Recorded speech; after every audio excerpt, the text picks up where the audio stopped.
kind of specialise in a whole range of areas. I work in governance, planning, structures, change, that area, and have done for a long time. I've done a lot of work with Maria over the years, so hopefully what we're going to say is vaguely consistent. I just want to say that the things that Maria was saying about understand what you're there to do first is absolutely critical. There's no point having any kind of governance function if you don't understand what you're there to do. And I'm going to come back to that quite a lot through the next 40 minutes or so. Hopefully I can leave some time at the end for a few questions. This is kind of an interesting area for me. One of the observations that I made when I went into this job nearly 10 years ago was that, this is a small country. We've got about 80 national sports bodies that we do business with. We're all trying to maintain, to some degree, a kind of vertical distribution structure in a country of 4.4 million people is nuts. It just doesn't work. It's not logical. So the emergence of sports partnerships and things like that, to me, is a extremely logical extension. The model, as in so many things in New Zealand that we have in sport post-Second World War, kind of club-based model, I think, still works in some areas it doesn't, and life is changing, as you know. I mean, you are the people on the ground, you know this more than anybody else. I work largely with national sports bodies, the bigger ones, some RSTs, and the occasional national recreation organisation. I'm aware that many of you advise or work in smaller organisations with few or no staff. I'll make some specific comments about that. So take what you will out of this. Governance is governance. Whatever entity that you're in, there is a governance function to it. And there is an operational function, and you just need to be clear when you're working in one and not the other. So there'll be some specific principles in this that I think apply in every circumstance. Some of it might be for bigger organisations, but look, take what you will as we stomp through this. Okay, cool. First thing, agree what you're there to do. I have this kind of really strong belief in sport. Even when you've got a partnership where people are bringing coin to the table, it's often other people's coin. If the council's investing or somebody's investing, or the efforts that the people have gone before, you're there, you've got a privileged status under law, often tax status, you're taking all sorts of public money. You're there to create some good, positive change in the community that you serve, by definition. That has to be the highest level statement for your organisation. What good are we here to achieve over what time? That's what's called an outcome. And you need to have that thought clearly through.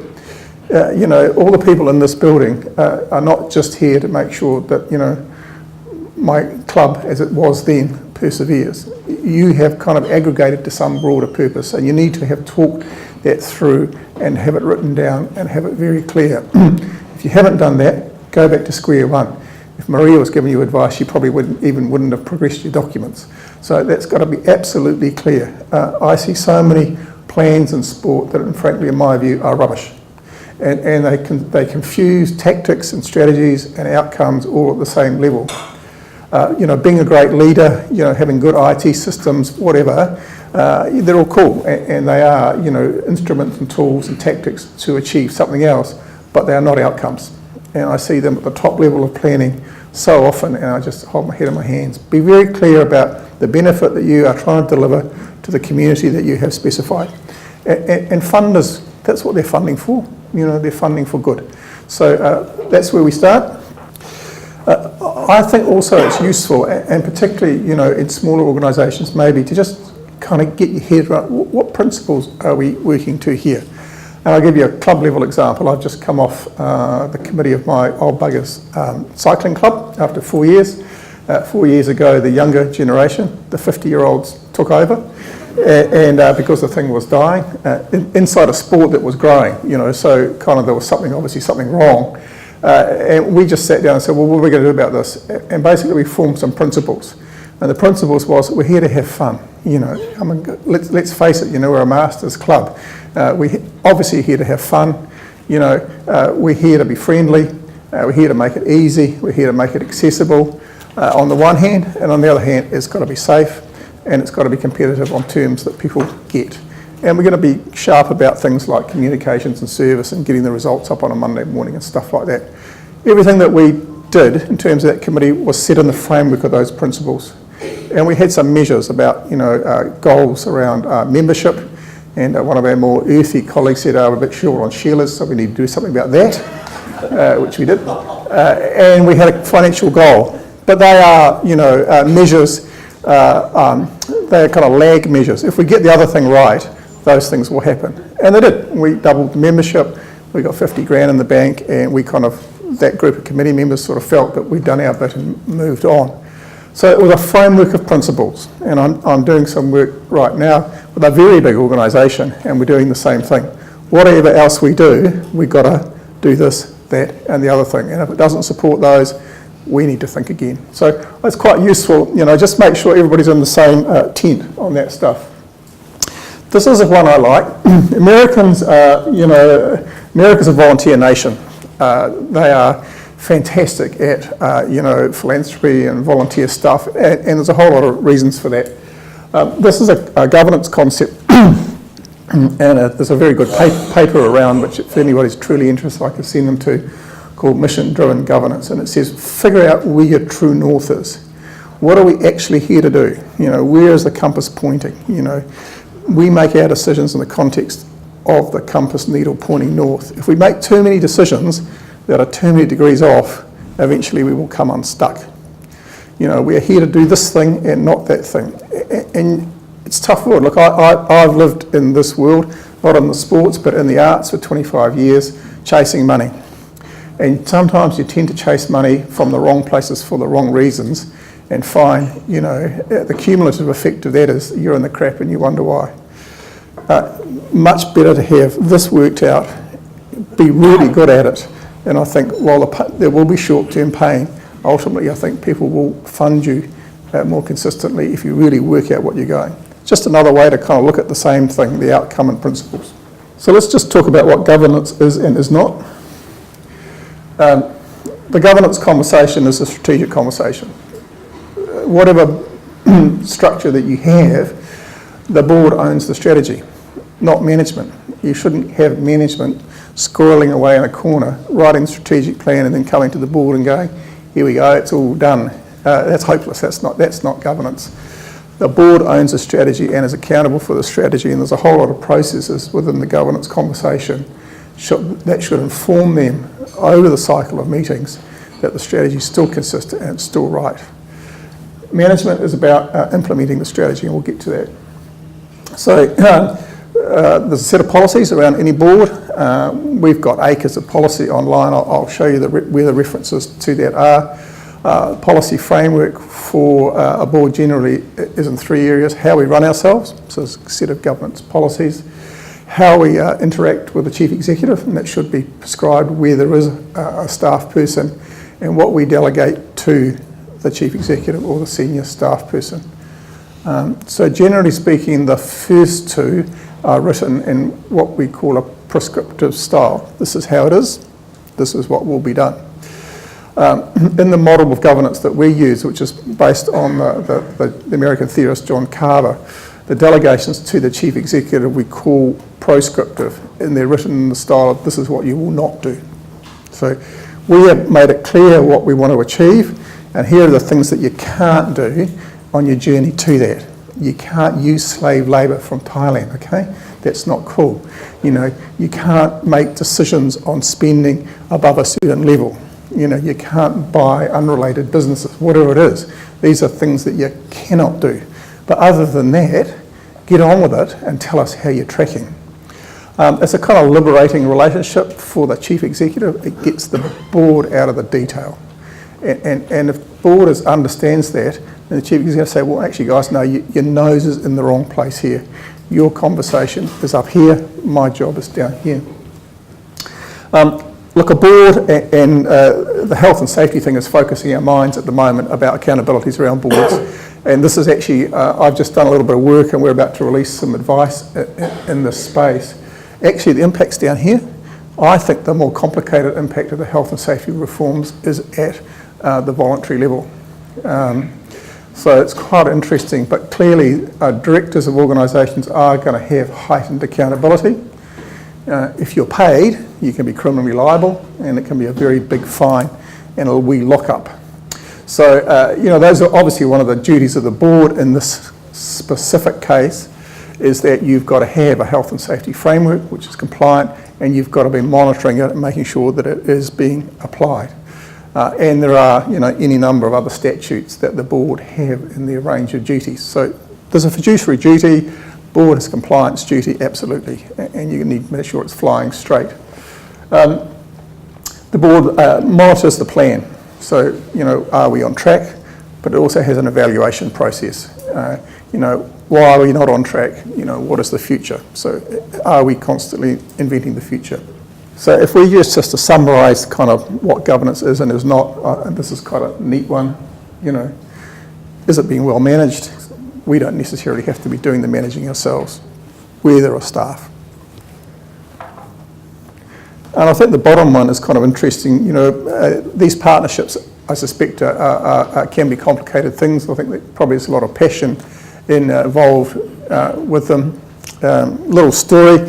When I first came from the arts world to the sports world, my colleague Dave Knowles, who many of you probably know, decided I needed a bit of advice. And he was right. He took me aside and said, "I'll tell you a story, John." He said, "There's a couple of old buggers sitting at the bar, like this one, and they were debating a remit at the AGM, which was about increasing the levy $2.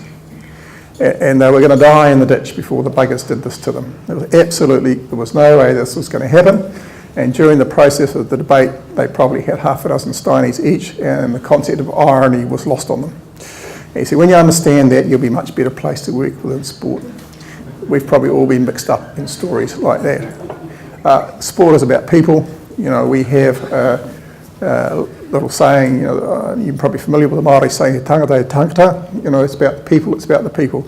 Every time we look at change processes in sport, it comes back to people, because we are on the ground a voluntary business largely, and it's about people and passion. So, when you come together in a partnership like this, whatever that partnership is, it's got to be very clear. Your accountability is to the aims of the partnership, not to the interests of the individuals, and that's where things come nasty and unstuck sometimes.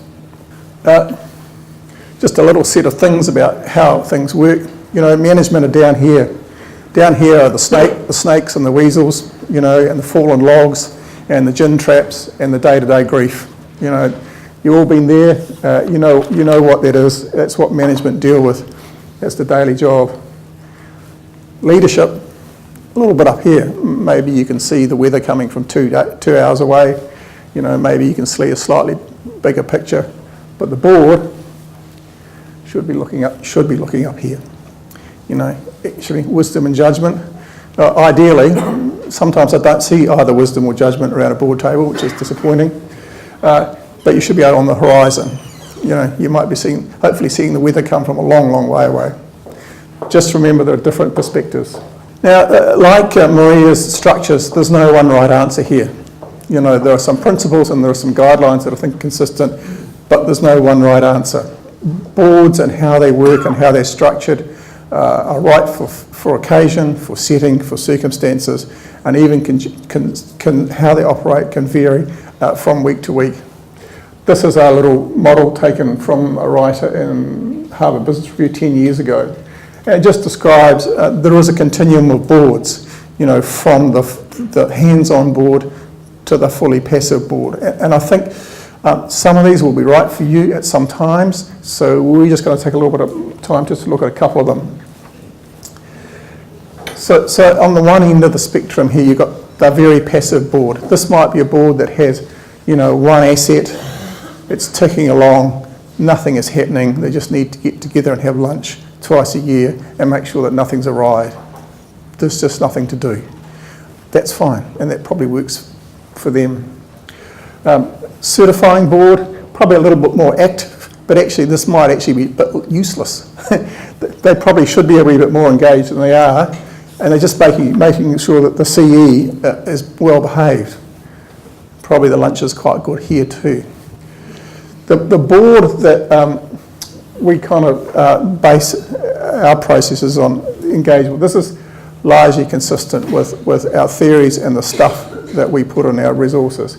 So this is the engaged board, all right? This is the board that has a proper working relationships with the chief executive, is engaged, is thinking about the future, is working actively with the chief executive, and has clarified things.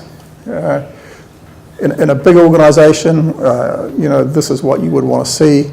Even in a small organisation with a few staff, this is what you'd want to see in normal times. Yep.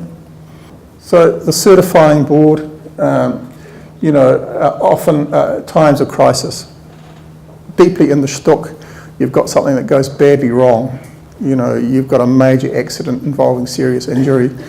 Something immediately, sharpens people's focus, and you're into this mode. And it might not last for that long, and it's perfectly valid for the time.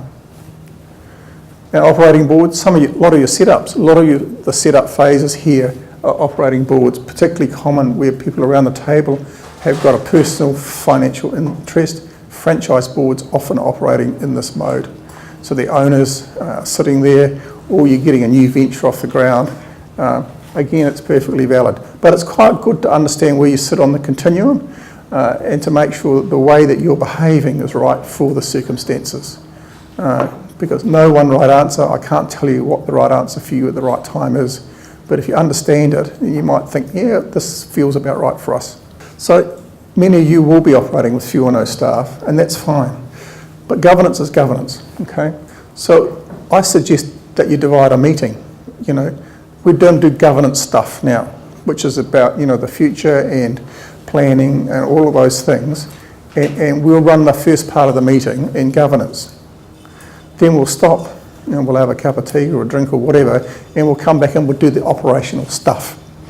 But now we're operating as volunteers, management volunteers. We're not operating in a governance mode. So just draw a line down it. It's fine. But when you run the two of them together and intertwine them in the meeting, I think that's when life gets confusing and chaotic. Separate them out. Take a break. So what I'm going to do now, I'm just going to run through, many of you will have seen our 9 Steps book. If you haven't, it's online. We've even got a few physical copies, always welcome to send those out. These are things that we've developed over the past 10 years. It came originally from a big piece of research that was undertaken in the sports sector in New Zealand in 2003. When I arrived, there was a sort of 400-page academic tome on my desk that said, here is the resource for sport. And I went, well, nobody's going to bloody read that. Eventually, we landed on a framework of 9 steps. We reordered the steps. So this is a kind of chronological process and quite good for your situation, because if you're setting things up from scratch, this is the progression that you would go through. The right people. I like 7 to 9. Fewer than 7 is...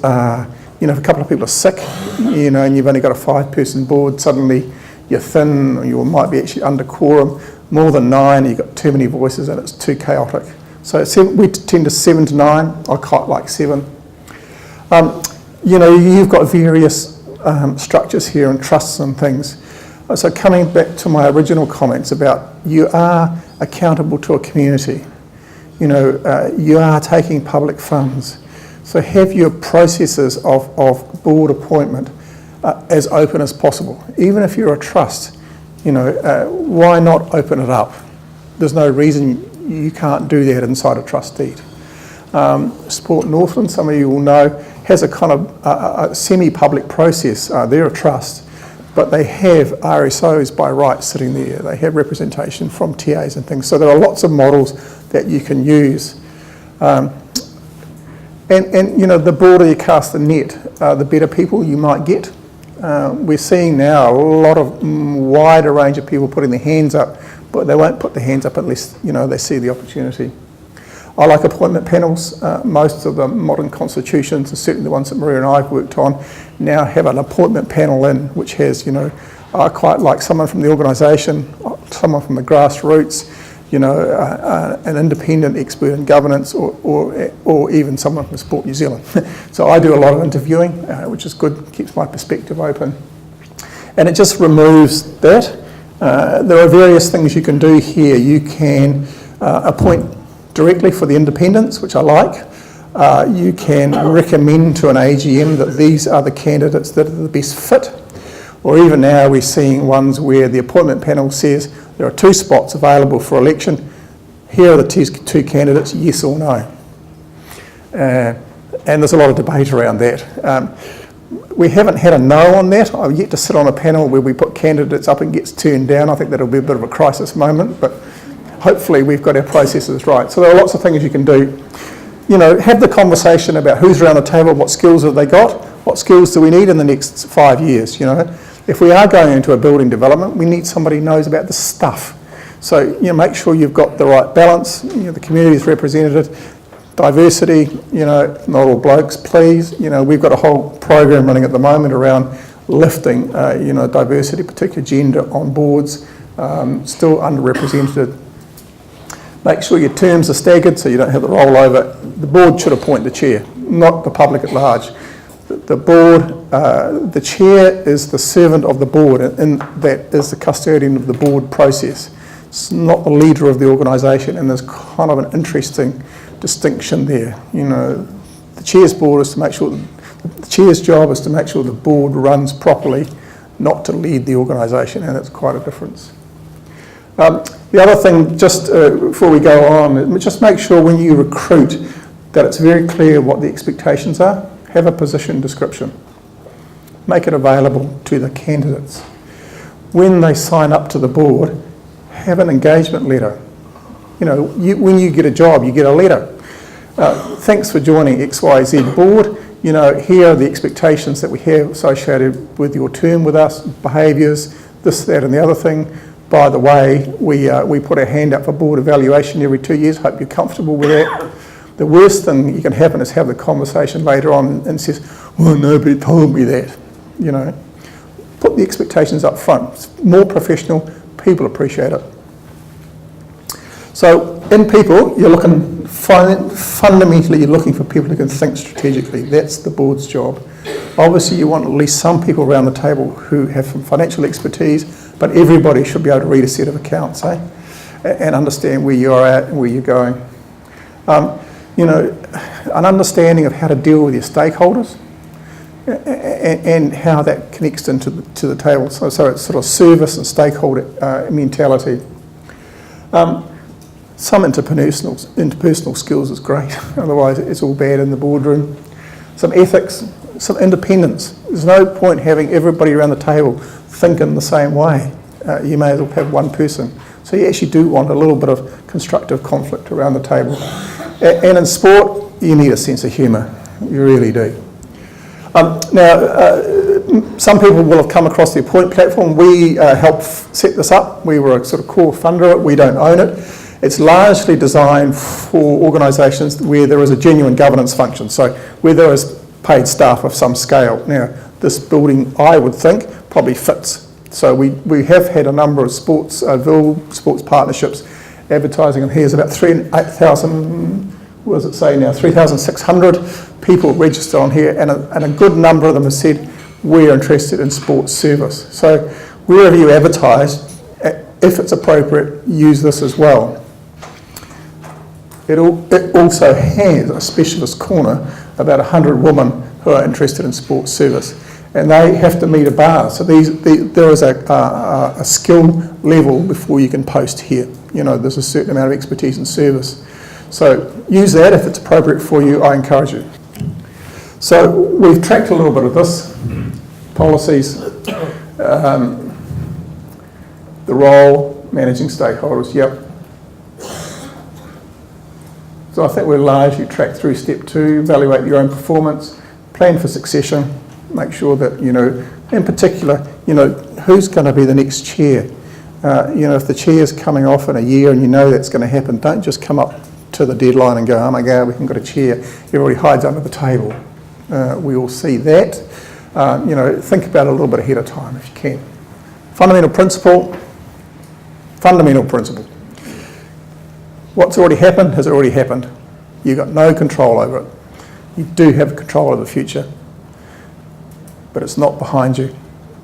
I see, too many board papers structured that it's all about what's already happened, or the chief executive standing in front of the meeting saying what's already happened. That's not a governance conversation, that's a reporting conversation. So first thing, if you are employing staff, chief executive, make sure you want one. Particularly for things where you are in set-up phase, sometimes there's a moment where you have to let it go and give it to somebody else. Just make sure you've thought about that, that you're now stepping into a different mode of your development and you're actually going to delegate a whole lot of decision making to another person. And make sure that you've had the conversation and you're comfortable about that. So the worst thing you can happen with a chief executive or senior staff is to engage them and not have the framework clear. I've reported to boards in a number of settings over my career, and the worst ones are where it's not clear, it goes wrong, and clearly it's your fault. It's just unconstructive. You engage chief executive because you think that's the right person. You support them, you stand by them, and you develop them. And things go wrong. Often, it's not their fault. Usually, if they screw up repeatedly, well, that's a different conversation. But often it's not their fault. You're there to support and work with. Boundaries, make sure the performance measures are clear. So in particular, when you frame the performance agreement for the chief executive, make sure it's realistic and it's achievable and everybody's agreed on it. This one's really, if there's any of the slides are important, this is definitely one of them. This is how the board records what its job is. So the vision. I see plans all the time where people misunderstand vision and mission and they get it all confused. So a vision, in my world, is a statement, aspirational statement of some future state that you're striving towards. Yep. If it all goes well, we're going to get here. The purpose is, what is the core job of this organisation? What are we actually here to do? And record it, write it down. This is a people business. There should be some values that sit under how we behave. What are the boundaries? We value our people, absolutely. Most of our people are volunteers. How do we want to be seen in the world in terms of how we behave? The strategic outcomes we've talked about in outcome terms. How are they going to be measured? And I quite like performance measures are interesting because I think within a business you've got to have how do we know we're on track stuff. And so interestingly, say in the high performance world, where they have one measure every 4 years, we're going to go to the Olympics and win shit. Oh yeah, okay, that's good. We went to the Olympics and we didn't win stuff. Oh, it's a bit late. So there's got to be a whole lot of stuff somewhere on the journey, and actually they're quite good at it. I mean, they do have very detailed plans about, and quite a lot of software now that says, we do know we're actually tracking in the right direction. Well, if high performance can do it, I think other parts of the business can do it. It might be around renewal rates, customer satisfaction. Your staff, where you've got staff, know if you're heading in the right direction. Ask them, because if they're all sitting there confused, that's a pretty good measure that you're not going to get there. So whatever it is, could be just half a dozen of them, note them down and say, well, these are things that we actually want to tell the board on a regular basis that indicate we're heading in the right direction. The other failing in planning, I have almost, without exception, never seen a decent resource plan in sport. They sit there and they have all these huddles and they say, brave new world, new strategic direction, absolutely agree with you, it's all going to change, but we're going to keep spending money in the same area. Because that's the tough bit. It means we're going to stop doing stuff that we've done historically. Okay, I think we've kind of covered that largely. Just a little bit about stakeholders. There are a lot of stakeholders in this organisation here. The difference between owners and stakeholders, important. There are two sorts of owners in an organisation. There's the legal owners, and Maria talked a little bit about that. So who are the people who legally own this thing and have the right to make decisions at the annual meeting? They're the owners, yep. But there also is a class of moral owners. So they're the people that your activities touch on. They're the people who've historically contributed to your organisation. So the efforts of all those people to date, be they volunteers or funders or whatever, who contribute to your organisation, they're moral owners. And the people who, in the future, who, if you get it right, are going to benefit from your activities are also moral owners. And you kind of got to keep your mind on both of them. Now, the legal owners sometimes have a narrow view, which is at odds with the moral owners, and that's kind of interesting. These people are stakeholders, but they're not owners. You have a business relationship with them, but that's equally important. And the board should know, are they happy? What do they want? Or indeed, whether you're trying to move them somewhere. So, are you trying to move the council's attitude somewhere? Are you trying to get some more money out of them? And how are you actually going to do that? And again, very few boards do that on a regular basis. Meetings, okay. How many people are coming out of a meeting with their head in their hands going, God, bloody hell, so close to self-harm.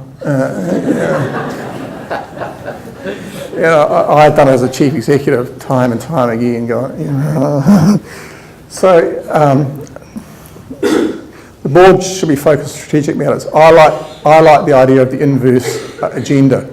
We do strategic matters at the front while everybody's fresh. Excellent.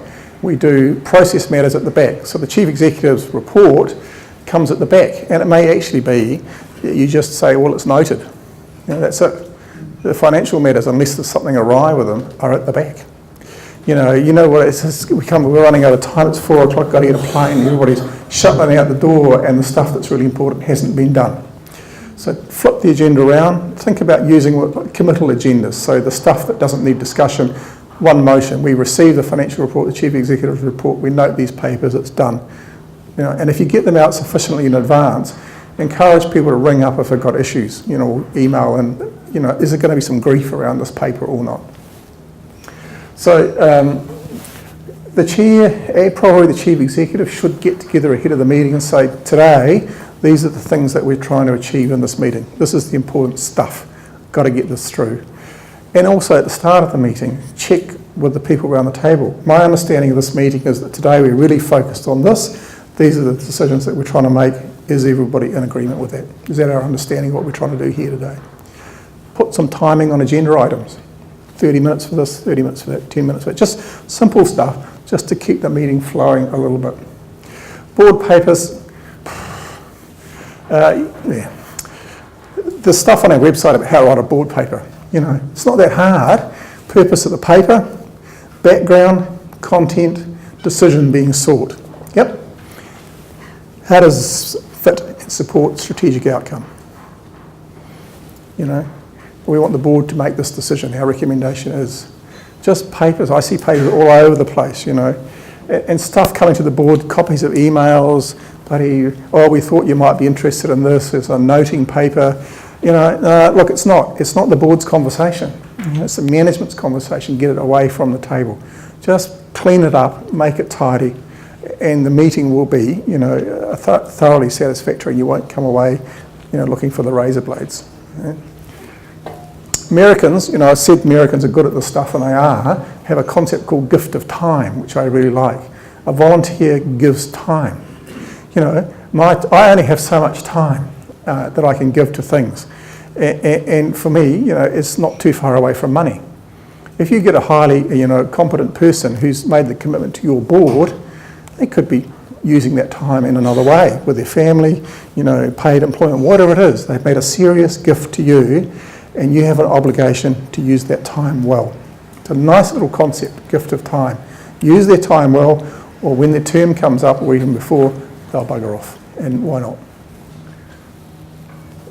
We kind of been through this a little bit when things go bad. We're going to the minutes and somebody wants to relitigate. The chair just shut it down. No, not happening. Management accounts. We'll push the button on 0, send the management accounts out. That's the financial report. Rubbish. 1 page or 2 page graphic. Also, the board should have said where the boundaries are. Data collection, within so many days. Tracking X percentage off budget. What are the things that we're interested in, and if management are within those boundaries, the financials are okay. Largely, most organisations I deal with start the year with a budget that says X, and there's a bunch of income that is yet to come in. That's the primary risk. That's what the board should be seeing. Have we got this money? If we haven't got this money, what is the percentage of it coming in? What percentage chance of it coming in? And if it's not coming in, where is the balancing equation on the cost side? Fundamental. People get to the end of the year and go, well, we didn't get the income. Yeah, but you spent the cost. Too many committees. I hate committees. You know, there are 3 possible governance committees. All right, audit and risk. Yep, it's a governance level committee. It reports to the board. Chief Executive's Performance Committee, when needed, probably a couple of times a year, reports to the board. You may have a governance committee, which is about governance process and recruitment and things like that. In my view, all other committees are management committees. They report to the Chief Executive who drives them, who brings their thinking to the board. Otherwise, you know, if you've got staff, why are you duplicating this function? You know, and if you've got a project committee or a specific committee, time-bound, terms of reference, have we done our job? Do we need to still exist? Go away. I hate committees, too many committees. I've spent my life in committees. Okay, it's just, this is a simple thing, you know. If you set your delegations correctly and you've said this is what we need to achieve, and generally that's not how it should be done, that's management's job. Don't climb back in and tell management how to do something, because that's what you've engaged them to do. You know, if they don't get to the end of the road, then you have the conversation. If they're tracking and they're staying within their boundaries of, you know, not employing slave labour, all those things that you've set down, they're doing their job. Leave them alone. Leave them get on with it. Okay, so this is just a little bit about performance agreements and things, and the same applies for planning. You know, we will lead. You know, we will facilitate. We will enable. You know, what does it mean? It actually doesn't mean a bloody thing. You know. So you can't set that in your plan, you can't set it in the Chief Executive's agreement unless you specify what that means. You know, if it can't be measured with specificity, then it doesn't belong in a plan or a performance agreement. You've got to be very clear, otherwise there can't be any accountability around it. My leadership is cool, and if you think that's important, you've got to work out how to measure it. You know, it might be to do with stakeholder satisfaction. It might be to do with the fact that you've encouraged a bit more coin in the door, whatever it is. But you've got to be specific about it.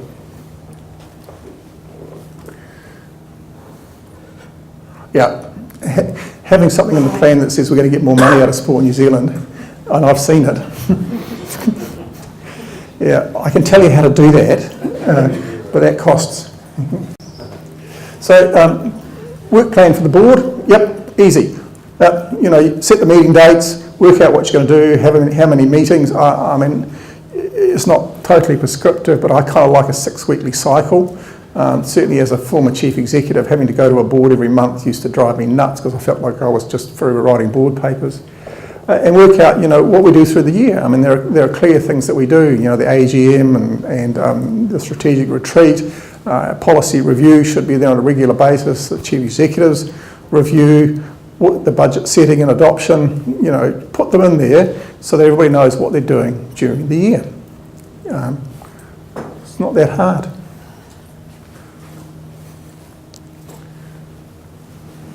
So there's quite a resistance, or has been historically, to the idea of boards being accountable for their own performance. So my response generally to this stuff is, did you volunteer to perform at a mediocre level? And usually the answer is no. So why you hold your staff accountable? If you've got athletes, you know, those that have athletes out there, they're not paid to perform in a mediocre manner. So why would you? So we'd certainly encourage boards to do that. Maybe the holder board every second year. And then for the brave, the individual directors in the off years. Look, it really helps focus, you know, and it gives an impression of being professional. And people involved in the process, actually, generally speaking, people quite enjoy it. It's a good process to go through, and it really highlights, you know, where there's a disagreement. The fundamental use that I see is you ask a whole range of questions, and you get a range of opinions that indicates the board is not lined up on a certain matter, and that needs to be addressed. And what you can then say to stakeholders is, look, we've done this, we're accountable. Again, very few people do this, and I like the idea of a governance statement in the annual report that says the board, we set out to do this year, we've achieved this was the meeting attendance, if we're paying people, this is what we're paying them, and this is a statement of governance performance published in the annual report. Corporates do it, but sport not so. Why wouldn't you? You know, you're so accountable in terms of public money and funds and the people that you touch on. Why not be accountable? So those who want to do that, as some of you will know, we have an online system and it's free. And that everything that we have is accessed through our website /governance. And it's got a whole bunch of modules in it for the whole of the board, individual directors, the chair, management's view of the board, which is an interesting one because it's often slightly different to the board's view itself. And there's a little module there called 9 questions, which I'm going to end on when we get there, with the core questions. And that one we're actually developing capability for you to do it live in a meeting, which will be an interesting test. So I encourage people who want to use that. It's there. When you get people in the tent, obviously you got to try. You know, you want to actually get them up to speed. Those are the papers that should be in the. You know, here you go. Thanks, commitment letter. Thanks very much. You know, here's the core documents that you need. Chat to the chair. Chat to the chief executive. And if you've got a senior member on the board, say, look, here's someone who's going to help you out, because your world's suddenly probably full of acronyms you've never heard of. You know, there's a whole lot of terms you don't know, and they just need a bit of help to get up to speed. It takes a good few meetings, you know, even a year for someone to really genuinely feel comfortable. Or maybe after the annual meeting, if it's a process of election, you know, the board has a bit of a workshop where, you know, new members are encouraged to, get up to speed. Don't just sit someone around a table and wonder why they're looking blank. So this is a module in the online system, and I really like this, you know, because the first question came from, I went to an AGM many, many years ago, and a very naughty president suggested that the first motion at any AGM should be that we wind up. And you know, it's not such a bad thing, you know, because if you can't argue away from it, probably you should. That means you're back to, we haven't actually worked out why we're here and what would be missing if we went away. And if we can't explain it to ourselves, how can we explain it to people who expect to give us money? It's quite a good thing. And sometimes things should wind up and go away. You know, we do see it. You know, is the role of the board clear? What are we actually here to do? You know, sometimes chief executives struggle with that. When you ask them, what is your board here to do? And they go, oh, well, they're here to piss me off every month, largely. You know, and some of you have been there. You know, so yeah, have we made our expectations? Where the staff relationship, is it clear? You know, are the frameworks there? There's some subsidiary points behind this in the system. Are we on track? That's the monitoring thing. Are we on track? How do we know? Is the money on the business? That's the resource thing. If we said we're going to do this, and this is really important, have we lined up people and coin to support that direction? Are we looking out to the future? How do we know? One board that I do a bit of work with has a formal process. They've identified 3 what they call blue sky issues. You know, and this kind of evolution of informal sport outside the structure is one of them. And each of those has a management group that's tasked with digging in and finding out and bringing it to the board for discussion on a regular basis. So they might have 3 or 4 of these a year where the board is looking at stuff that's going to impact their business. You know, blue sky thinking. Do we do good work? How do we know? Do we know we do good work? Who do we ask? How often do we ask them?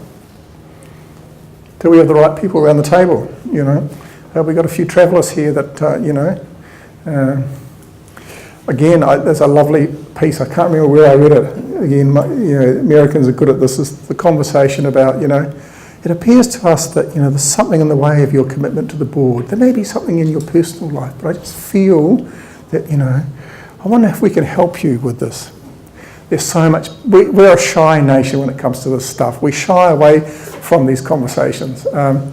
You know, I don't know what it is about the Americans, but they're much different to this. They have a saying when you're fundraising, the best time to ask someone for money is when you send the receipt for the last donation. I'm with that, okay. And is our time well spent? So it's the moment of reflection at the end of a meeting. Quite good, 5 minutes at the end of a meeting. Good meeting, yes or no? Did we achieve what we set out to achieve? Time well spent, you know, everybody feeling good about it? If not, why not? Bit of reflection. I've landed on lunch. I've rushed through it. We're just going to do, I think that's the end of it, right? Oh, just, we have it, actually there's one missing there, but so the 9 steps, and there's just a massive resource, so the policies, delegations, acres of stuff sitting there at /.governance, all there. You can download the book. I send you a hard copy if you want one. Planning one that came out earlier this year. We printed 1,000 copies. We're already into our second print. That's proved to be useful. Again, there's a whole lot of stuff sitting behind that. And there's a third one which I should have put up, which is about for the board chair. So that's a companion volume to the 9 steps. That's also up there /chairs. And again, acres of stuff all sitting behind these. These are all up-to-date resources. They've all been refreshed in the past year, and they've all got mountains of stuff sitting behind them, publicly available. Your loving governments pay for it all. Why not use it? Don't reinvent the wheel until you had a look. I think I have got to the end. Just a minute. All right, last message. So as that comes up, have we got any quick questions? I'm keeping you from your lunch, so we won't be too long. No, good.